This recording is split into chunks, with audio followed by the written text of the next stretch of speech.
What's up, everybody? It's me, Detroit Lenny here, joined with Scott Reichel. Boy, it's so hard to have to say. We're on Winners and Whiners, doing a little college capper show.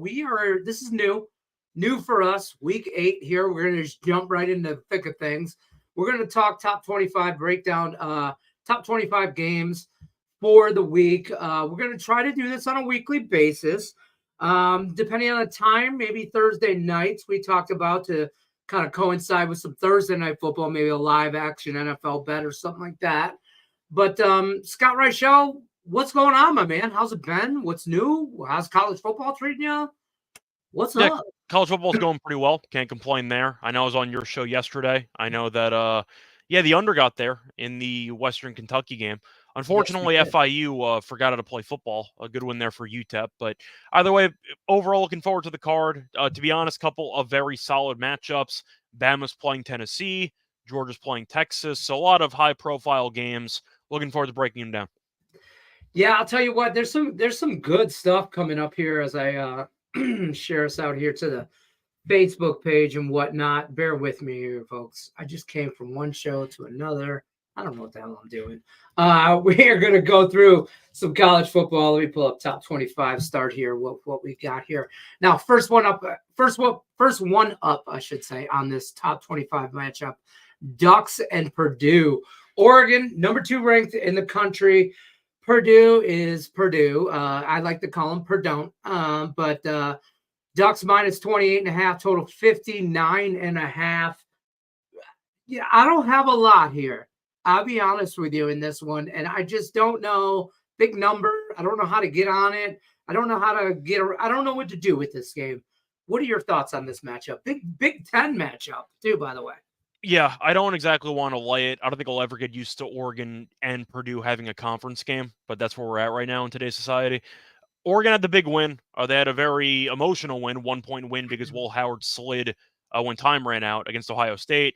Point is, it's a pretty massive letdown spot. You beat Ohio State at home. You're ranked number 2 in the country, and now you're against Purdue, who's not any good. But they randomly remembered how to play offense, as they ended up scoring 49 points in a loss against Illinois. So, point is, offensively, they got it going a bit, but Purdue's not any good. Just telling it how it is. They're not a good team at all. But do I really want to lay 4+ touchdowns with a team that just beat Ohio State that's traveling on the road in conference play? Not really. Speaking of Illinois, they actually play Illinois next week, so there is a bit of a sandwich spot there. They're going to beat Illinois anyway, but at least it's 2 ranked teams. Do I think they get up for a this game's on Friday, correct? Right. Do I think they get up for a Friday game in Purdue? No, I don't. I'll go with Purdue plus the points. We've seen Oregon mess around. They blew the cover against Michigan State on a Friday night about a week or 2 ago, but they beat Ohio State. This game is such a classic letdown spot. It's on the road, too, so they're traveling to Indiana. Nobody's really thrilled to be in Indiana on a Friday night, so I think I'm going to go with the points here. 28.5's a lot. They could smack this team. Maybe the over's worth a look, but Purdue proved that they can score. That counts for something, so I don't mind taking them +4+ touchdowns, basically. You know what? Shop your lines, folks, because I see that you can find 29.5 some spots, Circa Sports particularly. You can even find some even 29s out there at DraftKings, but 28.5 is usually right most places right there. But I think you put this, I think if you take anything here, you take all those points, you put them in your back pocket. I'll mention this probably a bajillion times on the show. I'm a teaser. Just ask my wife. It's a different conversation, but I like a tease, and I probably would take Purdue with +6 points here and take it up to like 34. And even if the Ducks put it on them, I don't think they put it on them that much. And Purdue, like you mentioned, can score. So I like that. Let's keep it moving here. Next, this is also a Friday game. Oklahoma State, BYU, and the Cougars. Cougars -9, total 52.5 here. What are your thoughts? Yeah, the odds makers have been kind of weird with BYU the entire season because they're undefeated, and it feels like they haven't really gotten any respect. They're the Rodney Dangerfield of college football. They get no respect, but they've been very good. We saw them beat up on Arizona. They've looked pretty comfortable this season, with the exception of almost blowing that one game to Baylor, but they were able to get the job done there. Oklahoma State's been a mess. We saw them pull off a comeback win against Arkansas, and since then they've been awful. Really no way around it, but this line does feel a bit short, and I'm kind of wondering why it's so short. Oklahoma State has had, I'd say, decent quarterback play from Bowman. I would say it's not great, but they got killed by West Virginia last week at home by 24. Got killed by Kansas State the week prior. That's a good team, but still, they lost by 22. I think I kind of have to go with BYU. They're at home, and we know how dominant they are in Provo. I'll go with BYU in this one. Shout out to them with the Jewish quarterback in a Mormon university, which is pretty cool. But point is, I am going to go with BYU. Oklahoma State, I know Gundy's a good coach. You could argue that they get up for this spot, but Right. now the team's kind of falling apart, and I want nothing to do with them. I mean, they've lost back-to-back games in conference play by blowout fashion.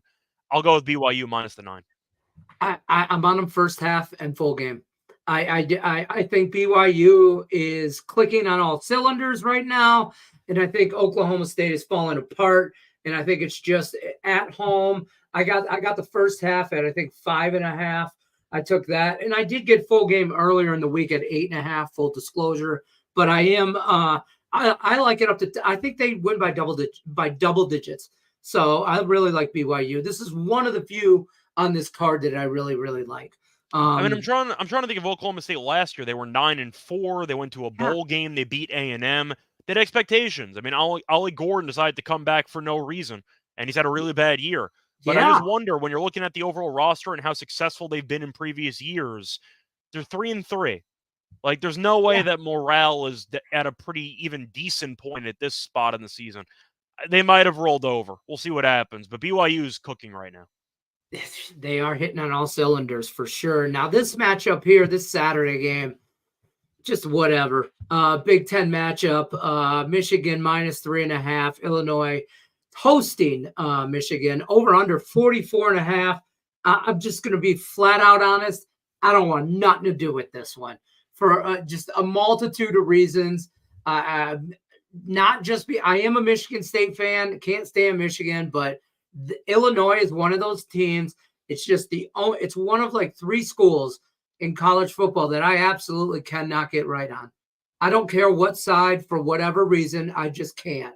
And then you mix in Michigan, it's just a recipe for me to watch tennis or something else, for Christ's sake, because I can't get on this one. What are your thoughts? Well, I want to give Michigan props because they've tried out 3 different quarterbacks this season and they all suck. So I want to give them props for at least trying something new, but they really can't do much in the passing game no matter what. Tried using Tuttle in their last game. That didn't work out well. 10 of 18 for 98 yards, 1 touchdown, 1 pick. Did lose to Washington on the road there. Ground game didn't do much in that game. Illinois defensively has been fine this season, but Purdue killed them last week, which is kind of weird. But I think I'm going to take the points here. It's a lot to lay on the road with a team that can't throw a forward pass. I feel like Illinois, I actually like their quarterback. I think their quarterback's pretty solid. And you're looking at what Altmaier's done this season. 14 touchdowns, 1 pick. I think he's good. Right. I think he's a solid player, but it originally opened up at 1. Now it's up to 3.5. Crossing some key numbers. I'll take the points. Yes, Illinois defensively was not great against Purdue. Potential look-ahead spot there. Purdue's been a bad team, and I do think they'll bounce back here. But they're at home. Bielema's been pretty solid with this program. I think Altmaier's solid, but Michigan can't throw a pass. So I'll go with Illinois plus the 3.5 at home. Like, that has to be a problem. Like, I mean, I get you tried out like 3 different quarterbacks, but like they're all bad. They're all bad, and you cannot move the ball in the air. And despite you having a good running game, I mean, they don't have an elite running game, but it is doing what it needs to do. Illinois probably fits the criteria for a teaser for me, moving it up, but I don't even like it there just because of our history. It's a personal thing. Me and Illinois, we know, they know, I know, we know, we just don't talk about it. I had to keep track of that, but yeah, that sounds right. Oh, they know. I feel like Illinois, though, they're 5-1. I mean, their one loss was to Penn State. They covered. They only gave up 21 points to Penn State at Penn State. Like, they don't have any bad, I'd say, resume spots there. Right. Yes, they almost lost to Purdue, but they won. They've been a good team. I think they're fine. I think they're an underrated team in the Big Ten. I think they're just trying to sucker me in. I'm bitter. It's just there's a history, and they know. Miami and the Hurricanes -5 traveling to Louisville. Total 59.5. I like this total here for a multitude of reasons here, but tell me what your thoughts are on this game here. So Miami's off the bye. They had the miracle win against Cal after the miracle win against Virginia Tech. So Miami's undefeated. somehow. We're not sure how, but they haven't with lost a game miracle. yet. Yeah, with a couple miracles attached to it. Even though they had a bye, and even though I do think this team has talent, I kind of like Louisville money line in this game. I think Louisville's alive to win it. I really don't Oh, think Miami's that great. I know Cam okay. Ward is a Heisman candidate. He's had some great overall numbers. He's had some really bad interceptions too. He has been bailing out his team in the fourth quarter. He's had a couple clutch moments, but the line feels very short. But it feels like Miami, I don't want to use the term due, but they really should have at least one loss on the record right now. And if Yeah. Miami was 5-1 or even potentially 4-2, would they be laying 5 here against Louisville? Probably not. I feel like Miami's kind of a bit overrated based on how they were able to pull those games out.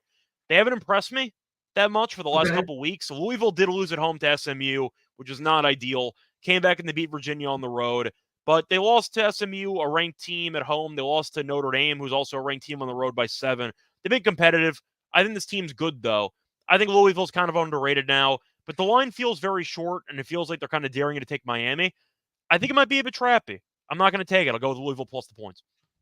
I think it is trappy. I think the 5 is trappy. It worries the hell out of me. The number, I'm all over the over in this game, I like though. the over too. Yeah. Yeah, I just think for all the reasons you said, I think Miami could be a little bit overrated, even though I was a big fan of them in preseason going into the I season. like them a lot because the ACC I think was very good. Exactly. And I thought Miami was just going to be in a shootout in every game. They were just going to outscore you, outrun you, and you were just going to have to slow them down or try and keep up with them. And I don't think anybody really has been able to be successful with that. And the teams that have, I mean, they should not have won that Cal game. No. They should not have won that game. That one for sure they should not have won. And they still gave up 39, 38 points. I think this is a shootout. I think each team scores 30s. So I think we get well over this total. I love this game over, though. I don't know about the side, though. The side seems trappy as hell. I think the last team with the ball wins. And I think it goes into multiple overtimes. I think this is going to be a great game to watch. Yeah, I think it'll be a great game to watch, but anytime you think it might be a one-possession game late, I'll take the points. But I do agree with you about the over. Perfect. All right. Feel good about that. Clemson minus 21 hosting Virginia here. Total 57.5. This is a lot of points. I don't know how I feel about this one. I'm not running to the window to bet this. I want to believe that Clemson is legit. I do, but then as soon as they will let me down. What are your thoughts here? Yeah, I think I am going to lean Clemson. I'm not going to bet this, but Clemson offensively has been great. They have scored at least 40 points in 4 of their last 5. The one exception was against Florida State, where they moved the ball very easily. They just kicked about 7 field goals. So they could have easily scored 40 in that game, too. Yeah, Klubnik's been fine.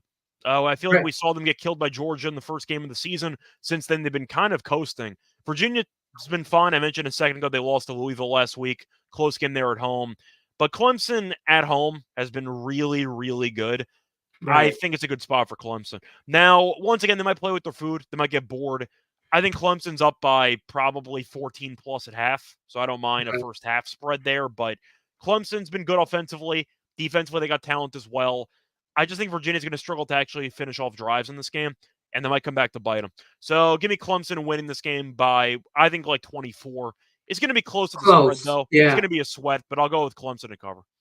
I feel like that Georgia game was it was like forever ago. I know we're week 8 of college football, but I mean, it really was. I feel like it was like a whole other season ago. This Clemson team has been a completely different team. They have been coasting, but they're coasting against App State, Wake Forest. I don't know if they're coasting. This is going to be a sweat. So it's I'm not going to bet it. I think it's going to be it might land 21, to be honest. Like if it landed 21, I wouldn't be shocked either. But... Exactly. Either way, you know what I mean? So let's talk about this one because I do have thoughts on this one. Nebraska, Indiana, and the Hoosiers minus 6.5, total 51. First of all, we're talking college football. I think this year Hoosiers minus 6.5, and this is college basketball for me. I take the over in the total here, but 51 here. What are your thoughts on this matchup? I like this Indiana team. I think they're good. I mean, they got Rourke in as a transfer. It feels weird to say, right? Yeah, Rourke's been good. Meanwhile, Mhm. Nebraska got the Patrick Mahomes cosplayer as their quarterback, who's been pretty good this season. But you're looking at Nebraska; they're 5-1. They've only played one road game. They beat Purdue. Purdue, we just said, gave Illinois a run for their money last week, but for the most part, Purdue's been a mess. They're one of the worst Right. teams in the entire conference. So Nebraska hasn't really been tested away from home so far this season. Indiana, though, is under 6-0 for the first time in a long time. And you are looking at Illinois, who have been really dominant. I mean, they had a bye last week. Both teams did. They beat Northwestern on the road by 17. Northwestern's not great. They're 3-3, but still a 17-point win on the road is pretty good. Beat Maryland Right. by 14. Charlotte's randomly been okay recently. They won that game by 38. They've been very good. I think Indiana has arguably better quarterback in this matchup. No offense to Nebraska's quarterback, but I do think that Rourke's been very good. 14 touchdowns, 2 picks. Ellison's been good. Surratt's been a good receiver. But Nebraska just has not played enough road games for me to trust them in this hostile environment. Indiana might be a basketball school, but you're looking at how they've been performing this season in football. That should be a packed house. That team's been really good. There's actually some hype around the program for once. And Indiana is actually ranked for the first time probably since Michael Penix was there. So I like Right. Indiana to get the job done. I'll go with the 6.5. I don't mind laying this number at all. I don't at all. I think Nebraska is a decent team. I think they have a pretty decent defense. But I think Indiana is just moving on another level here. I think they win by double digits, to be honest with you. I really like the Hoosiers here. And They're that good. feels really weird to say. Yeah. Minus the 6.5, but Well, it we're would be rolling weird in that years way. past, though, when you factor it in to say you like Nebraska, because I haven't backed Nebraska in probably a couple years, too, to be fair. Yeah, I can't remember that. I can't, but I do like this Raiola kid from It was Nebraska. good. I do like him. And I think they're a good team. I think their defense is the strong point in that team, for sure. But I just don't think it's good enough to slow down Indiana's offense. Yeah, that's kind of how I feel. But Nebraska has me a bit concerned because they beat Rutgers 14-7 in their last game, where their Right. starting quarterback ended up going 13 of 27 for 134. So you're like, all right, Rutgers though 4-1. That's the first loss. They're a good team. And then Wisconsin dropped 42 on their heads, and Wisconsin's quarterback had like 300 yards, give or take. So I have some concerns if your Right. offense struggles against Rutgers, and then Wisconsin torches that same defense the week after. So I'm a bit concerned. Fair enough. Fair enough. That's fair. I'm rolling Hoosiers, man. Let's talk Auburn, Missouri. Tigers -4. You pick one. Uh, Over under 50.5. See what I yeah, did there? my bold call for this game will take the Tigers. So, Tigers. yeah, Tigers. either Hey, way. I guarantee you the Tigers win again. I agree with that too. Before this actual matchup, Missouri's been a weird team this season, all jokes aside, because Yeah. they ended up barely beating Vandy, which apparently is a good win because Vandy beat Kentucky and Alabama in back-to-back games. So I guess that's a good win. Went to overtime. They got killed by A&M, but they've been fine for the most part. Auburn has been really bad record-wise, but they should have won so many of those games. They just turned the ball over all the time. But Auburn's not bad. I think Auburn's better than the Okay. record suggests, but I can't trust Auburn. They're 2-4. They turn the ball over so often. And even though I do think this defense is solid for Auburn, the offense with Thorne, I just don't trust. If it comes down to turnover battle, I think Missouri wins that element, and I do think that Missouri at home is a lot better than Missouri on the road. I'll go with Missouri Fair. -4. I get why the line's so short. It's because Auburn, I think, is better than their 2-4 record. But if you can't actually stop turning the ball over, I'm not going to have any faith in you to cover games that you probably have no business covering. If Auburn's going to lose the turnover battle by 2, which has been pretty standard for their season so far, I can't pick them to cover games in conference play on the road. I can't do it. Until they show Can't some do that. signs of Yeah. ball security, I can't do it. I'll take Missouri. Yeah, I'm on Missouri as well, -4. I'm on them first half too. I actually like them all the way around. I mean, I think Auburn is a better team than their 2-4 record, but I think Missouri at home is a better team than that 5-1 record as well. Mm-hmm. So I mean, and that's a good record. So I mean, I think they win very handedly here. So I'm gonna go Tigers -4. This one here, tricky. ECU, Army -16, over under 51.5. I mean, there's some ranked schools here from the military here. I was And going to this is say, one of them. shout out to the service academies. We have 2 rank teams the first time in a while. Right? I mean, they are rolling, especially Army here, -16. You know, at home, 5-0 in the conference, 6-0 overall. ECU, just middle of the pack. Definition of mid. What are your thoughts here? 16 is a big number, though. Yeah, East Carolina had some hype entering the season, and I didn't buy it. And apparently I was right because they have not been very good. But you're looking at East Carolina. They do have a bye, so that is pretty important when you're prepping for a triple option team to have an extra week of prep. Problem is, the last game they played, they gave up 55 to Charlotte, and Charlotte had an insane amount of rushing success. 311 rushing yards and 6 rushing touchdowns. Have fun against Army. Like, I feel like if your run defense is going to be that bad against Charlotte, you got problems. And You for got I got to you mention, got a lot of problems. you have a lot of problems. And for East Carolina, I got to mention Garcia. I just have to. 8 touchdowns, 12 picks. I have to mention it. Like, it's been a mess. Their quarterback situations is a problem. Army can run the ball. They always dominate the turnover margin because with them running triple option, they never turn the ball over anyway. I like their quarterback a lot. I think Daly's really good, but I think this team right now has been cooking, and Daly can throw a bit. I think that you're looking at Army, they've been blowing teams out. The teams haven't been that good, but East Carolina's not great either. You beat UAB by 34, beat Tulsa by 42, beat Temple by 28, beat Rice by 23, beat FAU by 17. They've been dominating teams. Yeah. But when you give up 300 plus rushing yards and 55 points to Charlotte, you have some serious problems defensively. I'll go with Army because if you can't stop the triple option, they'll drop 40 on your head. So give me Army. Yeah, I like Army in the under, to be honest with you, because I don't know if ECU scores.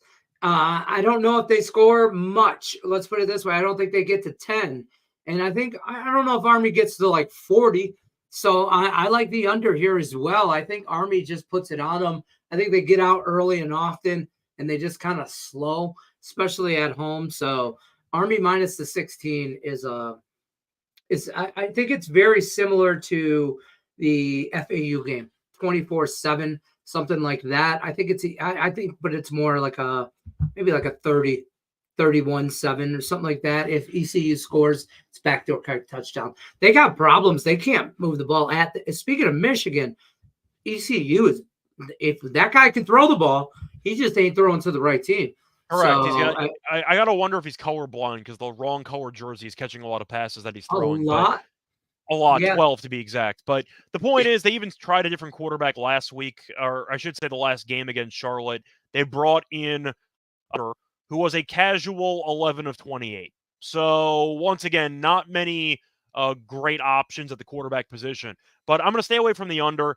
They gave up 55 to Charlotte. I can't take an under 51.5. I just can't do it.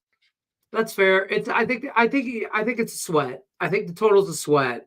But I get your argument. You better play as Army. I get it. They're going to drain a bunch of clock. They'll run the ball all the time. I get it. But when you can't stop the run, I'm just going to stay away from the total. Yeah, this could be over at half. The 16 could be done at halftime. This could be dead. Let's talk this game. Big game here. Good one. Number 7, number 11. Everybody likes it. 7-11. Alabama, Tennessee. Bama on the road, -3. Total 56.5. Tennessee gets no love, no respect. What are your thoughts here? Tennessee's been a very weird team because offensively they were unstoppable for about the first 3-4 weeks, and then recently they forgot how to actually score. They played Oklahoma. It's a good defense. I get it. Scored 25 in that game. Okay, fine. You win by 10. It's on the road. Like, all right, good win. You play Arkansas. You score 14 points. Okay, you lose that game. Then you play Florida. Florida's been a mess.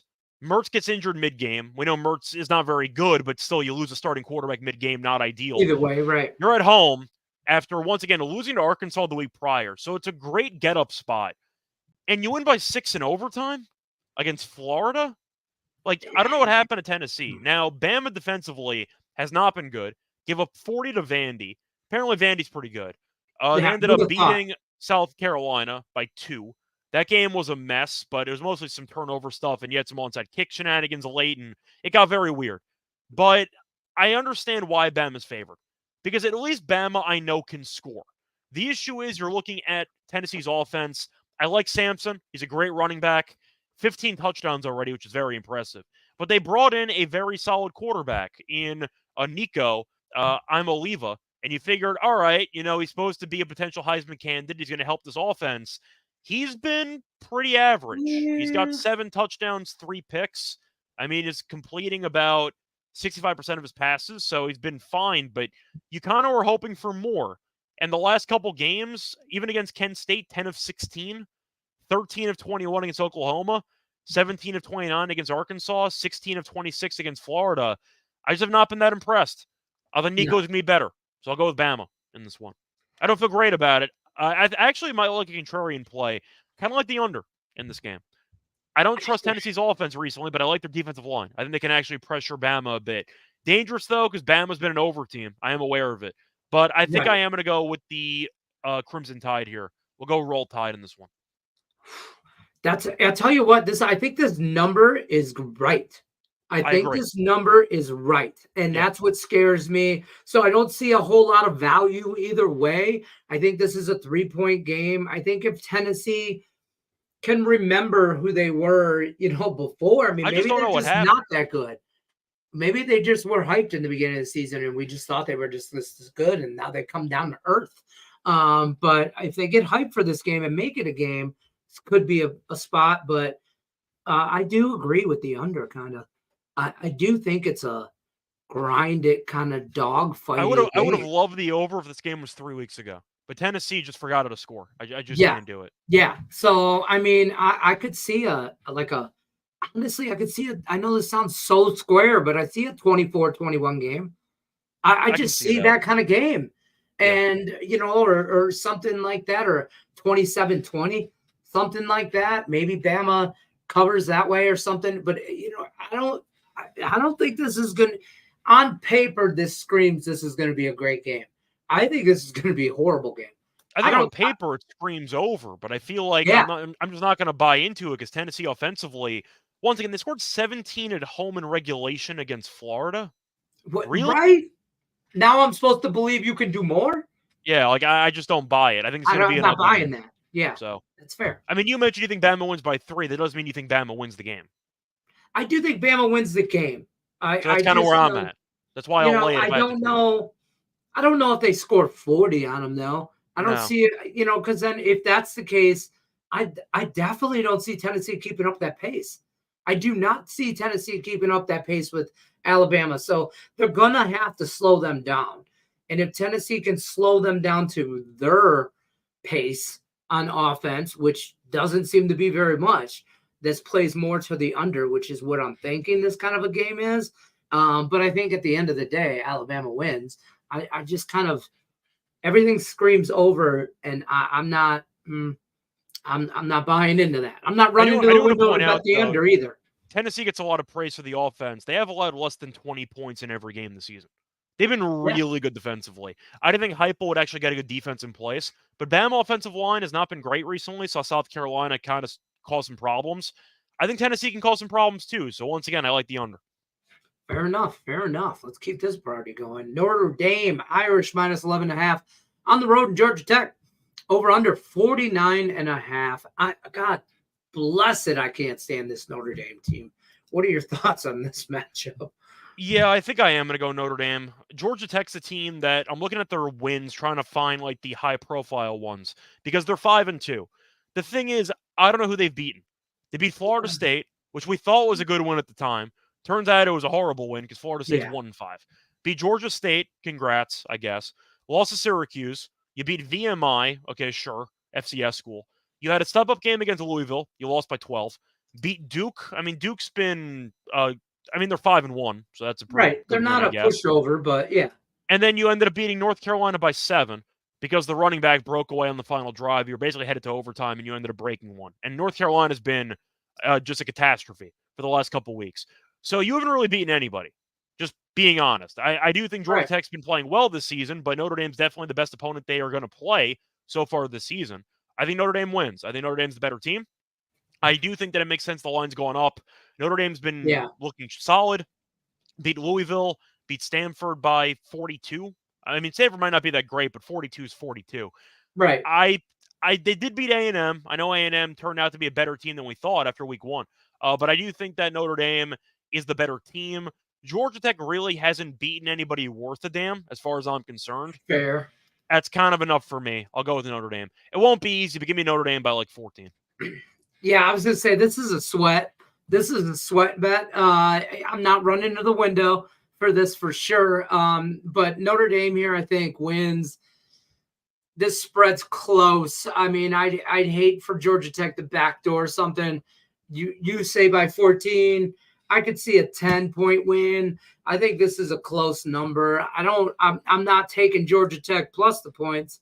I'll tell you that. But I don't know if I'm laying it either. So, and as far as the total goes, I don't like that either. I think that number, I hate to say this, but I think this number is dead on with this total. I don't like this. It sounds like you might want to tease the actual spread. Yeah. You think Notre Dame's tease it either way. Yeah. Okay. Fair enough. Yeah, I would. And either way, I take the Irish down under the touchdown, and I take Georgia Tech over 2 touchdowns. I feel like you could middle the hell out of this or add this game, particularly to any teaser card you wanted and any which way you wanted. I think this total's really good too. If I was going to tease it, I'd probably do Notre Dame. I think they win by at least 7. Yes. So that's fair. You take it down under a touchdown. That's a good number. It's nothing against Georgia Tech, though. I like what Haynes King's done this season. I like what the coach has done. But at the end of the day, you got to play somebody. And we thought they beat some good teams. Apparently they didn't. They beat a couple pretenders. That's not going to mean much to me. Yeah, and if I have to pick a total, like one side or the other, I think you're good either way. But I definitely like the under better. I think Notre Dame's just going to run and just grind that clock and just try and do that. I don't see them throwing the ball around. They've been good defensively too. I'm not sure Georgia Tech's going to do much. So fair enough. All right. Let's keep this party going. Speaking of military schools, again, Service Academy hosting Charlotte and the 49ers. Navy minus 17.5. Total 55. I don't know what I'm more like. I don't want to say shocked or whatever, or just have a harder time saying is Navy minus so many points or a total that involves Navy at 55.5. It's still, I'm still having a hard time getting used to that this season. But what are your thoughts here? No, I understand it because Navy keeps scoring a bunch of points. Like I understand why the total's so high, but it's going to be intimidating because they take up so much clock on their drives. But Charlotte's been good. They have won 3 of their last 4. We said that before they scored 55 against East Carolina. I'm not sure if that's a sign of them being good offensively or damn, East Carolina is really bad defensively. But I think for this game, it's really tough for me because I can understand the over actually, but I think I am going to go with Navy in this game. I think that it was mostly East Carolina being bad.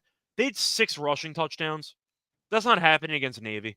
Like, Navy's more disciplined. I think they'll be able to stop Charlotte. Charlotte did score some points against Indiana, so props to them there. They gave up 52 in that game. Like, I think Navy can get into the 40s here, so I think it's going to be close. That hook might come back to bother me, because I think 17 is actually a realistic outcome for this game. But I might just blindly back to service academies. They've been great, and we'll see what happens. But Army and Navy have been dominating teams, and Charlotte, I do think, besides that 55-point game against East Carolina, they scored 21 against Rice, 14 against Indiana. They beat Gardner-Webb, an FCS team, by 1 point. Like, that might have just been an outlier game. They really have not been great offensively. I'll go with Navy. No. I love Navy here. I love Navy by multiple touchdowns. I mean, for real, like 3 touchdowns or more. I'd take this. I think they win by 20-plus points. As Charlotte, like you said, that 55-24 win. Other than that, with the ECU, I mean, Rice, a barrel win, 21-20. Gardner-Webb, 27-26. I don't care if they score 20.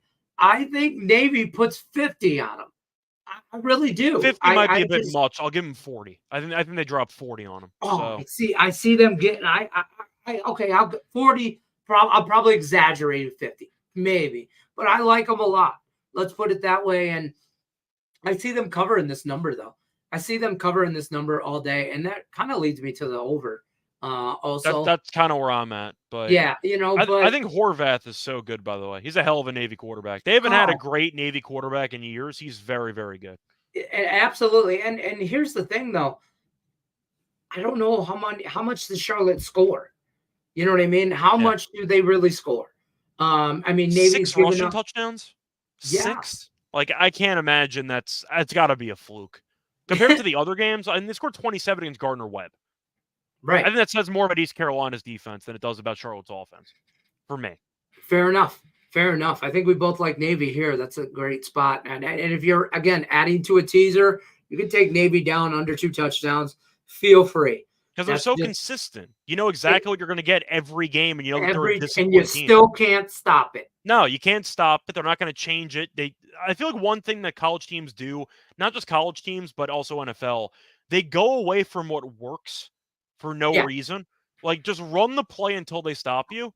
And Yeah. Navy will run a triple option attack for the entire game for about a month straight until anybody makes a stop. And so far, nobody stopped them. So I'll keep going with Navy.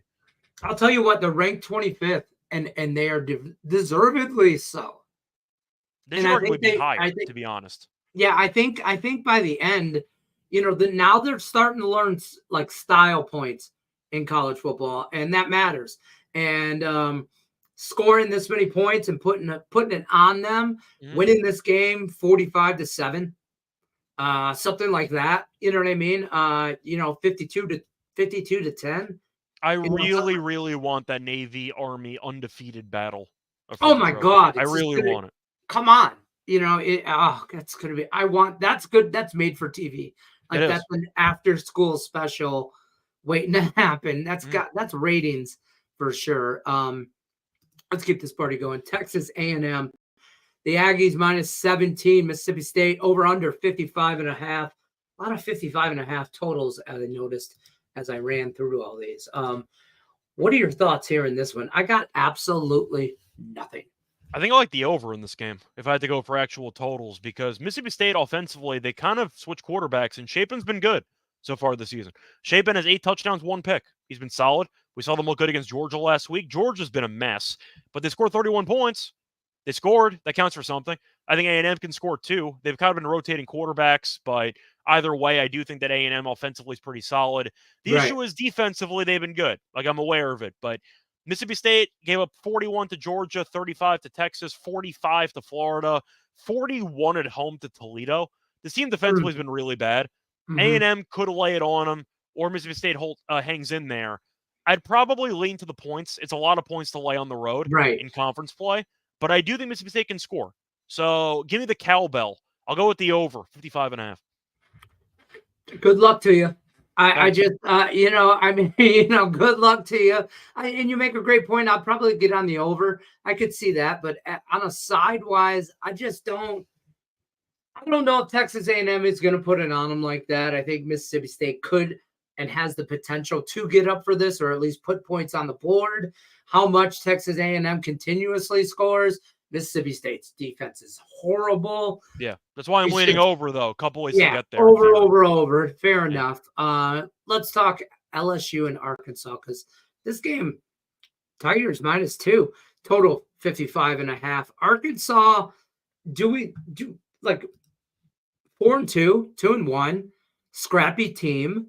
They should be 5-1. LSU 5-1. What happened? Do you think Arkansas can get up for this game? I was going to say they should be 5-1 because they choked away the Oklahoma State game. Yeah, they should be 5-1. But you are looking at LSU. They had a big win against Ole Miss in overtime last week, which was a game they arguably should have lost, but they got done there. It's such a weird. Arkansas should get up for this game. It's a home game against a ranked team. It's a night spot. It's a classic spot to take an unranked team to win in conference play. They'll storm the field. It's a classic SEC spot. But Arkansas offensively, I'm still not sold on. Like, I don't think they're that great offensively. They beat Tennessee. They scored 19 points. Like, sure. Lost A&M, scored 17. Beat Auburn, scored 24. Okay, sure. Like, I think that offensively they're not the best, but they're off a bye.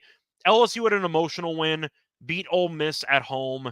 Very, solid win. But I'm sure that took a lot of emotion. Emotionally, it was a lot to handle. Yeah. It's a solid letdown spot for LSU, and the odds makers are kind of expecting that. Even though I think LSU's the better team, I think for one night, I'll go Arkansas. They beat Tennessee at home. I think it's a great spot for LSU to beat a ranked team in overtime. You immediately kind of took all the energy out from you, and you come out flat. I'll go Right. Arkansas. I think it's ugly. I like the under in the game because Arkansas really has not scored many points this season, with the exception No. of the double overtime game against Oklahoma State. So give me the under. Give me Arkansas. Give me running clock in this game. But I think Arkansas pulls it off. So I took Arkansas first half, LSU full game. Okay. That's actual bets for me. What price was you parlay that like a halftime full time? No, I just nope, just individual. I want to parlay that, do like a same game, like double result kind of situation. I think Arkansas gets up for this game right away. I think LSU is a letdown spot, but I think ultimately LSU is just a better team. And I don't think they can hang at the end of the day. I just think a field goal wins this game. The odds makers have already adjusted this side at -2 because they feel LSU is a letdown spot, like you mentioned. I think LSU, this is going to be a great spot to live bet LSU if you guys are into that. Arkansas is going to get up early. You could probably get LSU plus points at some point. It'll be real close to that. I think you could jump on that. I think LSU pulls this off in the end. It's not enough points for me to take Arkansas full game. Yeah, I'm kind of just looking at it being LSU as the 8th ranked team in the country against an unranked team, and they're only laying 2. I got to imagine the public will be all over LSU, and the line's been dropping. Mm-hmm. It feels like that spot where the public that got killed in the early portion of the day is just chasing with LSU late, and it might be a bloodbath. But I feel like based on where the line's located, the 8th ranked team, a top 10 team in the country, laying less than a field goal on the road, I've seen this spot too many times in conference play. I'll take the unranked team. That's fair. I don't hate that. I mean, I make that. I can see you making that argument. That's why I haven't parlayed them together. It's because I think I could win one. I could win one and lose one. Yeah, and I think at the end of the day, LSU might pull that off full game. This next game here, Georgia and Texas. This is a big game. Big game, ranked team, number 1, number 5 team here. Georgia Bulldogs on the road. Texas hosting -4.5, total 56.5. This is a big game this has big implications for a lot of reasons. Georgia's already got a loss on the record. I don't think you can make the playoffs with 2 losses. I don't think you might be able to. It's going to be tricky, but well, to be fair, Georgia would have 2 pretty good losses. You lose to Bama and you lose to Texas. Like that's not bad. But yes, it matters for conference title odds and stuff like that. Yes. But for the sake of the playoff, both teams should get in. But that is going to segue into something I do want to ask you. How good is Georgia? Because I don't think they're that great. And I feel like we were expecting more from them, obviously, this season. But we saw them kill Clemson. And we're like, all right, this team's legit. Then they were getting killed by Bama. They came back. They lost the game anyway. And you figure, okay, fine. So they're going to face off against Auburn. They'll kill Auburn. Not really. Won the game by 18. It was pretty close. All right, they'll kill one of the worst teams in conference. They'll kill Mississippi State at home. 10 points? Like, no, not really. Carson Beck, I don't think is that great. I know he's one of the choices to be the number 1 pick in the draft. I wouldn't take him number 1 overall. I don't think he's that great. He threw 2 picks against Mississippi State last week. So, Ewers came back for Texas. I mean, Manning did a good job filling in, but Ewers is also pretty good. I think Texas is better. Like, I don't know how good Georgia actually is because they're number 5 in the country, and I probably would not pick them over other teams in the top 10. There are other teams I'd pick in a hypothetical neutral site matchup, but I don't like how Georgia's played. I don't think they're that great. I'll go with Texas. I think Texas is really good. So here's the thing. I like Texas. I like Georgia plus the points. I think Texas wins this game. You can go Texas 1-10 if you want to go for win margin. Yeah, you could do that. Something like that. I think Georgia is good. I don't think they're as good as years past. They set the bar very, very high, to be fair. Exactly. So now they're still a good team. They're not necessarily an elite team. So they're not going to blow people out. And like you mentioned, that Mississippi State, that Auburn win, 31-13 is a good win, but it wasn't a Georgia normal win. Yeah. It wasn't what we're used to. And I think that they have been knocked for that. I think this is a big game for them. I think this is. I don't want to say. I think you could still get in, like you mentioned, losing to Alabama. But you're right, though. If you win this game, you're basically, assuming Georgia doesn't lose a couple of upset games, which they're not going to. Right. You basically clinch a playoff spot if you win this game. Absolutely. And so I think Georgia gets up for this more than Texas gets up for it. It's a dogfight. I'll take the points in my back pocket. But I could see Texas winning this game and not covering. I could see this being a 3-point game. Either way, last person who has the ball kind of wins situation. By the way, I think Manning's the better quarterback. I think Manning might be. I still think Ewers is good. I'll put it that way. But I am not a Beck guy. It's been documented on the show. So yeah, he's serviceable. There's a lot of turnovers involved. I think he'll throw at least one pick in this game. If you could prop bet that, I don't mind that, assuming the price isn't too big. But I just think when you said Georgia's a good team and I think Texas is an elite team, I know what I'm getting from Texas. It's usually a very good performance. Georgia, I don't even know anymore. Yeah. Now you don't know. And you don't know because your expectations was the last 2 years, Georgia. But that's not today's team. And it's still a good team. I don't think they're an elite team. So, at the beginning of the year, I thought they were. I was one of those people that were like, oh no, this I can't believe this is gonna happen. They're gonna coast. I thought that I thought they would beat Alabama. And when they didn't, even though they came back, they still were in that damn game all the time. So that was a tough loss, but that's the only loss, and I think they can't afford to lose this game. Yeah, that's fair. There we go. All right, UCF, Iowa State. The Knights travel into Iowa State, and the Cyclones minus 2 touchdowns almost, 49.5. Do I have to bet it? I can't believe Iowa State, first of all, a legit 9th ranked Iowa State. Good for them. Good for them. Yeah, good for them. Number 9 in the country. What are your thoughts on that by itself? I'm happy for Matt Campbell. I mean, they underachieved for a couple of years. You can argue that Matt Campbell only had a job because he kept beating Lincoln Riley. That was like his claim to fame for about 3 years, and then they haven't really done anything since. They've been great so far this year. I mean, you're looking at the actual wins here. Beat West Virginia on the road by 12. Not an easy place to play. They got the job done there. Beat Baylor comfortably. Beat Houston. Beat Arkansas State. Forget about all that. They beat Iowa. They never beat Iowa. Down in Houston. Yeah, I mean, Houston I don't think's any good, but still, it's still a win. They won by shutout. A donut's a donut. They beat Iowa.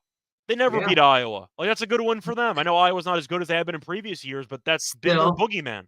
They lose that rivalry game every year, and they finally won it. UCF is a team that started off the season ranked, and they've been really bad lately. Lost to Colorado by 27. They lost to Florida by 11, and they lost Cincinnati by 6 at home. Now, I think that Cincinnati's fine. Cincinnati is a favorite this upcoming week. Like, they're a good team. Like, I'm aware of it. But I don't think that UCF's that great. And I feel like people were kind of looking at the Colorado game from the wrong perspective. Everyone reacted going, Colorado's really good. They're like, no, this team's legit. No, they're not. UCF is just not very good. I think people just overrated out what UCF actually was. And we saw Colorado lose that game to Kansas State over the weekend. They should have lost more handily. But I feel like people kind of excused UCF's loss to Colorado, going, oh, they got Shador. They have a lot of talent there. They've lost the 2 games after that. I don't think they're very good. I'll take Iowa State at home. They're undefeated. They're top 10. Matt Campbell's got the guys going. I think Beck's actually very solid. The defense has been great. That's enough for me. I'll go with Iowa State minus 13.5. I can't believe I'm going to say this, but I'll lay the 2 touchdowns with Iowa State. I will, and for all reasons you just mentioned, UCF is not that good. They've fallen apart. Yeah, and I think Iowa State is clicking on all cylinders at home. That brisk October weather, I think, is going to play a factor. And I think you got the Florida team coming to town. That's a bit cold for Florida people. Yeah, exactly. It's going to be a little chilly for them. You know what I mean? And I think Iowa State they're ready. They're ready. And I think they're ranked in the top 10 for a reason. And I think they're good. And I think it's going to be interesting to see them come bowl time, playoff time. I think it's going to be interesting. I think this is going to be one of those teams that can make a little bit of noise, if you will, in the playoffs. Iowa State. We'll see. Like you mentioned that West Virginia win, that's not an easy place to play at all. No, I don't not at give a all. shit about records at all. Like, Yeah. this is not an easy place to And play. they dominated that entire game. But I'm looking at UCF in that one Colorado game. Shador did have 290 and 3 touchdowns. Beck's a good quarterback. If you have a hard time at stopping the pass, you're not going to beat the Iowa State team here. Like, No. Iowa State has an issue running the ball. They can throw. And UCF can't stop the pass. So I think that's a bad matchup for them. That's a bad matchup. Fair enough. Speaking of West Virginia, they host the Kansas Wildcats here. -3 total, 55.5. Kansas State all the way other side of the damn country here. What are we thinking here? Well, we saw Kansas State come back and beat Colorado. They were up the entire game. They choked and they came back and they won. West Virginia, though, lost to Iowa State at home. They've been average. I feel like most West Virginia fans are not, I would say, a big fan of Neil Brown as the coach, who has been okay, but nothing special. I mean, if you want to go based on history and based on the overall home field advantage there in Morgantown, then you want West Virginia. I'm not going to do it because I don't think they're that good. Like, I feel like, once again, if you want to go based on like history and what the home field usually means, then yeah, it's a classic West Virginia spot. I think Kansas State's objectively a better team. And I think that they have a better coach. I'm not a Neil Brown guy. I mean, you figure after they lost to Iowa State, it'd have some quotes going, it's okay, we control our own destiny. If we win moving forward, we'll be fine. He didn't really say any of that. He kind of had like a defeated mindset going, it is what it is. That's basically what he said without actually saying it. It's not what you want to hear after a home loss like that. But if Iowa State can go in there and win by double digits, I think Kansas State can win by at least 3. I'll take Kansas State. Okay, fair enough. I'm disappointed in West Virginia, though. I thought they'd be better than they are. Me too. I really was looking forward earlier in the season, definitely way more forward. I was definitely looking forward to this matchup. I thought this would definitely be a spot where West Virginia was probably favored by 3. And now I don't want nothing to do with this game, though. I think West Virginia could maybe show a little something here, but Kansas State's a way better team. But I don't love it. So I'm not going to run to the window and bet it. And this speaking of another game, I'm not going to run to the window and bet. SMU -16.5. Stanford total 53.5. Last game before we get to our best bet, by the way. What do we like here in this one? Yeah, who would win in a race, a Mustang or a tree? I think I'll go with the Mustang on that one. But I mean, it's iffy, but yeah, probably. I don't think Stanford's really that good. Like, Stanford's been a team they're 2-4. They had a nice win in Syracuse. Like, props to them. They won a game that was, I believe, on a Friday night, which they pulled out a win. Played Clemson, lost by 26, which whatever. Played Virginia Tech, got killed at home. Played Notre Dame, lost by 42. So it seemed like the Syracuse win was the peak of their entire season. Yep. They've been a mess since, and they can't score. Scored 7 points in back-to-back games. Daniels has 5 touchdowns, 6 picks. He's also their leading rusher, so they can't run the ball, which is not a good sign. Unless you're a triple option team where your quarterback's supposed to lead in rushing, that is not a good sign. It means your running backs aren't very good. SMU's been rolling. This team's good. 5-1. They struggled early this season, and they ended up losing to BYU. Turned out to actually be a pretty good loss. Lost by 3 at home, but BYU's undefeated. They beat TCU, scored 66 points. Killed Florida State. Good. It's what you're supposed to do against bad teams. They went into Louisville and they won. Like, I think this team's pretty good. Stanford, I get you could argue that it's going to be a late night game. It's in California, so I know that there's some travel involved. But 7 points in back-to-back games, I can't take them. They can't score. SMU can run it up on them. SMU can score, and they've done a great job with the new quarterback. Jennings has been great. I question the benching of Stone. They promoted Jennings, and he's been great. I think SMU is a good team. I'll take SMU. Here's my problem. I don't disagree with anything you say. It's just such a big number. It is. I get it. Do I think they win by double digits? Yes. Do I think they win by 2 touchdowns? Yeah. 3? 17 possession. points. It's a lot on the road. I get it, but It's a I lot just on can't. the road. Yeah. You know what I mean? And at night, it's too many points for me. But best case scenario, honestly, if Stanford comes out and scores right away, I'll probably get on SMU minus like 14 or something like that, or like under that 2 touchdown rank or something like that. I'll probably live bet something to that nature. Let's talk though. We're going to do a best bet every game or every week, I should say. Not necessarily top 25, but we'll do a college best bet for us, and we'll go over this game. And you brought this up you texted me this and was like, how about this game? And I love this play right away. Rams -7, total 45.5. Air Force Service Academy School. The last one we'll talk about here. The only one that's not ranked, if I'm correct. But what are your thoughts on this? So, full disclosure, Air Force not good. They're 1-5. Like, I'm aware they're not very good. They're the one that's not good. They played New Mexico last week. New Mexico is not a good defense. But Air Force switched quarterbacks. They realized, you know what? Our starting quarterback wasn't cutting it. They ended up switching. They lost the game because they can't stop anybody. They scored 37 points. Like, I think they can score in this game. So we are going to ignore the actual side and total. We're going to go with the team total. We're going to go with Air Force. We're going to go with the team total over 16.5 points at -135. 16.5. You need 2 touchdowns and a field goal, which I think is very doable. Colorado State, not good against the run. They're allowing 4.6 yards per carry, which ranks tied for 91st in the country. Not good against the run. And with Hayes being the new quarterback, they move the ball pretty well against New Mexico. To go through the actual numbers in that game, I know once again they're a bad defense, but they had 325 rushing yards and 4 rushing touchdowns. They can move it against this team. And they've also owned the head-to-head against Colorado State. So they've had an issue stopping triple option in the past. But you're looking at Colorado State, looking at their recent games against the run, not that great. I mean, San Jose State had 5.1 yards per carry. You're looking at the game prior. They played against Oregon State. Oregon State on the road ran it up on them. The game went to double overtime. But Oregon State had 251 rushing yards and 5 rushing touchdowns. They've been really bad against the run for the last couple weeks, and that's all Air Force obviously wants to do. I think Hayes is good. I mean, watching him play last week, he can actually throw it a bit. He ran the option well. It's really not many points. They can lose this game, but they can still go over this number.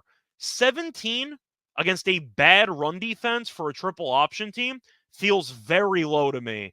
I think they get to at least 17. They might give up 27. Not our problem. We'll just take the Air Force points. Right, yeah. So we'll go with the team total over as our play. I love it too. And I'll tell you why I love it is just because of exactly why you just said. Colorado, bad. Colorado State, I should say, bad defense. Can't stop the run. And Air Force that's all they can do. And they don't do it well, but against a bad defense, this is all they can do. I think it's going to play into scoring 3 touchdowns. I think they get 20 points. Number.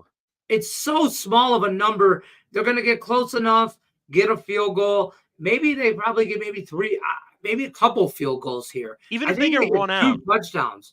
If Colorado State blows them out, that's fine. They'll just score in garbage time in the fourth quarter. It's not that big of a deal. I think Air Force, once again, with their new quarterback, is kind of underrated offensively. They might not be good, but this backup quarterback, Hayes, is significantly better than the main quarterback they've been using for most of the season. I think it's a good buy low spot. Absolutely. And I think listen, I think it's the Colorado State's very susceptible in run defense. You get maybe a big run. Yeah. Maybe you get a chunk run. Boom. Bam. There's 1 touchdown. I think this number is so low. It's too low. 16.5. Excuse me. You can find that -135. Shop your lines. You guys know that. Get it as low as you can. I take it over. We do have a few comments. I want to touch base on those real quick. Go into the comments section. Glad the show is back. Thanks. It's our first one. We appreciate you. Stop Geo says, what's going on? Stop Geo also says he's on Indiana first quarter -0.5. Haven't a lot of point yet in the first quarter so far this season. Signetti, phenomenal career record, first game off a bye. It's pretty crazy, though. They haven't allowed a point in the first quarter of the entire season. You could argue they haven't played anybody, but still, that's impressive. But nonetheless, right, yeah. You could accidentally give up a couple points in the first quarter. I mean, giving up none is very impressive. Tried to give this out on the other show. Andy Reid is 21 for straight up first game off a bye. All right, there you go. I was really hoping Lenny would be in a suit. Well, listen, I mean, He's in a football suit. yeah, I mean, it's college football. Calm down. Maybe next week we'll put suits on or something. I don't know if you got a chance to see the thumbnail for the show. I put you were already in a tux, so I just tried to get all fancy and get as dressy as I could. But to ask you though, how are you wearing that jersey in mourning? Yes. How are you feeling? Not good. Yeah, I feel you. Not good. Sorry for your loss. It was a rough weekend altogether. I mean, the Tigers, and then it was so hard because it was such a dominating win over the Cowboys that it was really hard to celebrate that. And you really want to against Cowboy fans because everybody hates Cowboys fans, but you really, really wanted to, and you couldn't. I have multiple opinions on that. I think, first of all, I don't think we need to run out and get Max Crosby. Okay, I don't think that's I think they're gonna wait and see how they play. I can realistically see I think Hassan Reddick's pretty realistic. I think Hassan Reddick's a Lion by Monday. Okay. I think if they go into Minnesota, which is going to be a tough spot anyway. Minnesota's playing great ball right now, and I think depending on how that game plays, you're going to see what you need. I wouldn't be opposed to getting Hendrickson from Cincinnati too. I heard he was on the table. I do not want Myles Garrett. I think he's too old. Aiden Hutchinson's not going to be gone forever. Okay, so imagine what it's going to look like. I know the window is now, but imagine what tomorrow looks like too. With I would give up, just so you know, I'd give up 2 number ones right now for Max Crosby. I think Crosby's really good. For Garrett, he's fantastic. Like I know he might be older, but Cleveland just sold off Cooper for a couple of mid-draft picks. You might actually get Garrett for.